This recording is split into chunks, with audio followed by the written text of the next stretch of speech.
நெருப்பு அமைக்கக்கூடிய ஆற்றக்கூடிய சக்தி எதுக்கு இருக்கு அப்படின்னா தண்ணிக்கு இருக்கு. பிரபஞ்சம் ஒவ்வொரு நொடியும் உங்களை கவனிச்சுக்கிட்டு தான் இருக்கு. சால்ட்டை யூஸ் பண்ணும் உங்களோட குளிக்கிற தண்ணியில். அப்படி சால்ட்டை யூஸ் பண்ணி நீங்கள் குளிக்கும்போது உங்களுக்கு உண்டான இந்த நெகட்டிவான அலைகளாக இருக்கட்டும், இல்லை இந்த 6 நிலைகளில் இருக்கக்கூடிய ஏதோ ஒரு நிலை, காமம், குரோதம், லோபம், இல்லை மோகம் கூட உங்களுக்கு கொஞ்சம் கொஞ்சமாக குறையறதுக்கு வாய்ப்பு இருக்கு.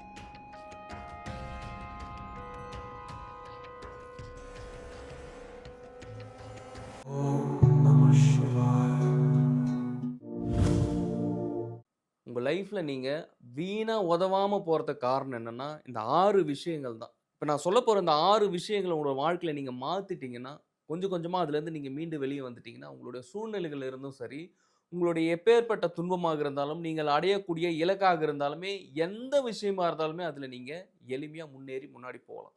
ஆனால் இந்த விஷயம் தெரிஞ்சு வச்சுக்காமல் இருக்கிறது தான் உங்களோட லைஃப்பை நீங்கள் ஸ்ட்ரெஸ்ஸு, டிப்ரெஷனு, உங்களை சுற்றி இருக்கக்கூடிய எல்லா விஷயங்களையுமே வந்து நீங்கள் லோவாக போயிட்டு இருக்கிறதுக்கான முக்கிய காரணம் என்னென்னா, காமம், குரோதம், லோபம், மோகம், மதம், ஆச்சாரியம்னு சொல்ல போகிற இந்த 6 நிலைகள் இருக்குது ஒவ்வொருத்தருக்குமே. இந்த 6 நிலைகளை ஒரு அளவுக்கு எப்படி கட்டுப்படுத்துறது அப்படின்ற ஒரு தன்மையை நான் உங்களுக்கு சொல்லி கொடுக்குறேன். ஒன்றும் கிடையாது.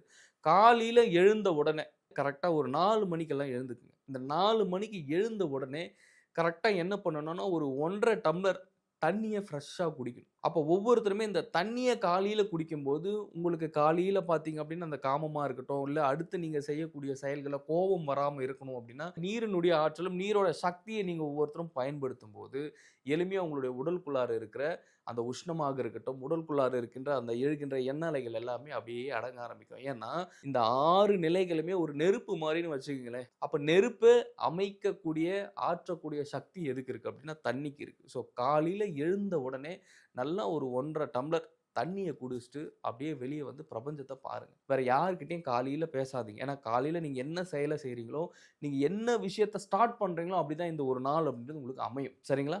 ஸோ இந்த தண்ணியை நீங்க குடிக்கும்போது எளிமையா உங்களுக்கு அட்லீஸ்ட் இந்த 6 நிலைகள்ல ஒரு 2 நிலைகளாச்சும் கொஞ்சம் கண்ட்ரோலுக்கு வர ஆரம்பிக்கும். அடுத்தது இன்னொரு பாயிண்ட் என்னன்னா, பேசுறத குறைச்சிருங்க. என்ன பேச போறீங்க நீங்க அதிகபட்சமா உங்க வீட்டில் இருக்கிறவங்க கிட்ட? இல்லை சமைச்சாச்சா அப்படின்னு கேளுங்க. இல்லை உங்களால் முடிஞ்சால் காலையில் ஒரு அன்பான வார்த்தைகள் உங்களுடைய கணவன்கிட்டயோ உங்களுடைய மனைவிக்கிட்டயோ ஒரு மகிழ்ச்சியாக காலையில் உங்களுடைய நாட்களை ஓப்பன் பண்ணுங்கள். ஆனால் யார் இன்னைக்கு காலையில் எழுந்த உடனே அப்படியே விறுவிறுன்ட்டு சிடுன்ட்டு இப்படி ஒரு சிடுமூஞ்சியோட காலையில் எழுந்துக்கும் போது அந்த நாள் என்ன ஆகும்? உங்களுடைய ஆற்றலே மாறிடும். உங்களுடைய உடலில் இருக்கக்கூடிய அந்த நாளுக்குண்டான அந்த நல் செயல்கள் எல்லாமே அங்கேயே கரைஞ்சு போயிடும். இப்படி தான் ஒவ்வொருத்தருக்கும் நடக்கும். அந்த மாதிரி நடக்கும்போது உங்களோட வாழ்க்கையில் எப்படி அன்னைக்கு ஒரு ஹாப்பினஸ் வரும்?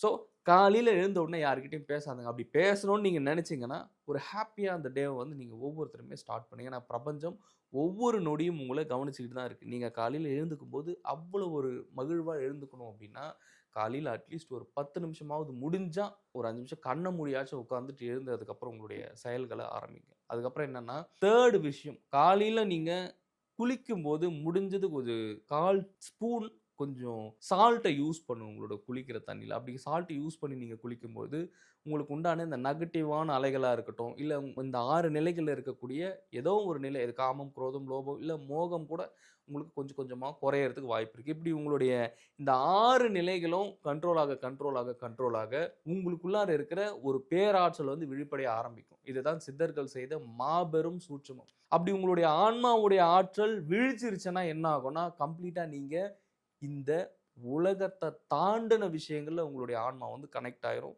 காமம் அப்படின்றது மனிதனுக்கு மட்டும் ஏன் இதை மேனேஜ் பண்ண தெரியல அப்படின்ற ஒரு விஷயம் இருக்கு. ஏன்னா எளிமையா ஒரு ஆணாக இருந்தா போயிட்டு ஒரு பெண்ணுடைய ஒரு வலையில சிக்கிறோம். ஒரு பெண் வந்து எளிமையா ஒரு ஆணோட வலையில சிக்கிரும் போது என்ன ஆகுதுன்னா, உங்களுடைய நேரங்களை எளிமையாக இந்த சூழ்நிலைகள் திருட ஆரம்பிச்சிடும். அப்போ முழுசா அந்த நேரம் ஒருத்தருக்கு விரயம் ஆயிடுச்சுன்னா என்ன ஆயிடும் வாழ்க்கையில? அவ்வளவுதான், முடிஞ்சு.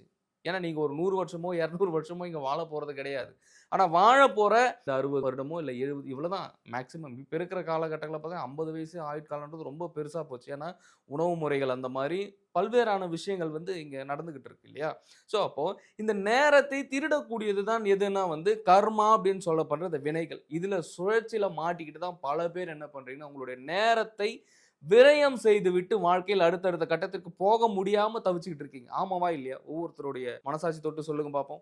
ஏன்னா இந்த நேரம் ரொம்ப ரொம்ப ரொம்ப ரொம்ப முக்கியமான ஒரு விஷயம். அப்போ இந்த இருவருமே ஆணும் பெண்ணும் இந்த காமம் அப்படின்ற வலையில சிக்கும்போது அந்த இடத்துல என்ன ஆகும்னா முழுமையா உங்களுக்கு வினைகள் வேலை செய்ய ஆரம்பிக்கும். ஏன்னா நீங்க வீட்ல பாத்தீங்கன்னா உங்களோட மனைவி அழகா இருப்பாங்க. ஆனா அங்க கொஞ்சம் மாட்டான். தன்னுடைய கணவர் ரொம்ப ரொம்ப ஒரு அழகாவும் இந்த மனைவிக்கு தேவையான விஷயங்கள் எல்லாமே பண்ணுவாரு. ஆனா அவங்களுக்கு அங்க ஈர்ப்பு இருக்காது. நீங்க பார்த்திருக்கீங்களா? இது நெறையல 98% ஒவ்வொருத்தரோட வாழ்க்கையில நடந்துகிட்டு இருக்கு. இது வந்து காமம் அப்படின்றது முழுமையா உங்களுடைய கர்மாவ தூண்டிவிட்டு, உங்களுடைய கர்மாவ வச்சு விளையாடுற கேம் இது. இந்த கேம நீங்க புரிஞ்சுக்கலன்னா, உங்களுடைய வாழ்க்கை வீணா போயிரும். ஏன் நான் சொல்றேன்னா, இந்த காமம் கிடைக்கல அப்படின்னா, இது என்னவா ஒரு மனிதனுக்கு மாறிடும் அப்படின்னா, குரோதமா மாற ஆரம்பிச்சுரும். குரோதம்னா என்ன? கோவம்னு அர்த்தம். அப்ப இந்த காமம், குரோதம், லோபம், மோகம், மதம், ஆச்சாரம் இப்படி ஒவ்வொரு நிலைகளுமே என்ன ஆகுதுன்னா, ஒவ்வொரு மனிதனுடைய மனநிலைகளையும் மாறி, மாறி, மாறி, மாறி தன்னை அமைச்சுக்கிட்டு இருக்கு. பட் ஆனா, இந்த சூழ்நிலைகளை எப்படி சரி செய்யறது ஒரு மனுஷன்னா, இதுக்கு தான் நம்மளுடைய முன்னோர்கள், சித்தர்கள் எல்லாருமே வகுத்து வச்ச கலைகளை நீங்க ஒவ்வொருத்தருமே புரிஞ்சுக்கணும். நான் யோகம் பண்ண மாட்டேன், நான் தியானம் பண்ண மாட்டேன், இல்ல நான் பிற உயிர்களை நேசிக்க மாட்டேன், நான் மத்தவங்க கிட்ட அன்பா இருக்க மாட்டேன் அப்படின்னா, இந்த 6 கேரக்டருமே உனக்குள்ள மாத்தி, மாத்தி, மாத்தி, மாத்தி உன்ன ஆப்பரேட் பண்ணிக்கிட்டே இருக்கும். அப்ப இது ஆப்பரேட் ஆக, ஆப்பரேட் ஆக, ஆப்பரேட் ஆக என்ன ஆகும்னா, உங்களுடைய மனம் ஒரு நிலையில இருக்காது.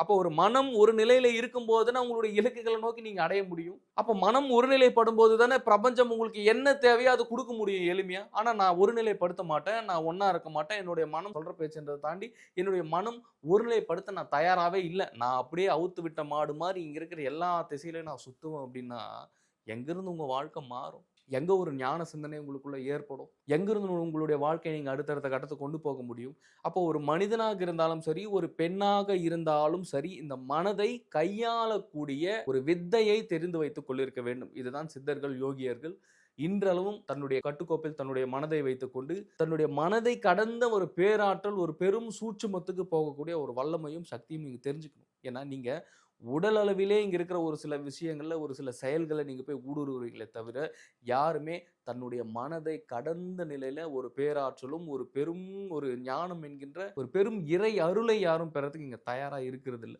அப்புறம் வாழ்க்கை மாறிறணும். நான் கோவிலுக்கு போறேன் குருஜி, ஆனா என் வாழ்க்கை மாற மாட்டேங்குது. நான் நல்லா படிக்கிறேன், ஆனா என்னால அதுல கவனத்த செலுத்த முடியலன்னா எப்படி முடியும்? ஏன்னா இந்த 6 கேரக்டர் தான் உங்களுக்குள்ள சுத்திக்கிட்டே இருக்கு. அப்ப இது எல்லாம் என்ன பண்ணணும்னா, ஒவ்வொருத்தருடைய இந்த 6 கர்மா அப்படின்ற இந்த நிலைகள வந்து குறைக்க ஆரம்பிக்கணும். அது எப்படி பண்ண முடியும்? எளிமையா முடியும். அதுதான் பிரம்மயோகம். குரு பிரம்மானந்த ஸ்ரீ சிவபிரபாகர சித்தயோகி சுவாமிகள் அவர்களுடைய உயர்ந்த பயிற்சியான பிரம்ம யோகத்தை ஒவ்வொருவருமே பயிற்சிகள் எடுக்கும்போது இந்த காமம், குரோதம், லோபம், மோகம், மதம், ஆச்சாரம் என்ற இந்த நிலைகள் எல்லாமே குறைய ஆரம்பிக்கும். அப்ப இது குறைய ஆரம்பிக்கும்போது மனம் தன்னால தன்னுடைய ஆன்மாவினுடைய எழுச்சியை நோக்கி போக ஆரம்பிக்கும். ஸோ இந்த விஷயங்கள்லாம் கொஞ்சம் உங்களோட லைஃப்ல நீங்க ஃபாலோ பண்ணிக்கிட்டு வந்தீங்கன்னா எளிமையா உங்களுடைய வாழ்க்கை வந்து மாறும். ஸோ இந்த காணொளி நிச்சயமாக உங்களுக்கு பயனுள்ளதாக இருக்கும் என்று நான் நினைக்கிறேன். மீண்டும் அடுத்த காணொளியில் சந்திக்கலாம். குரு கடாட்சம்.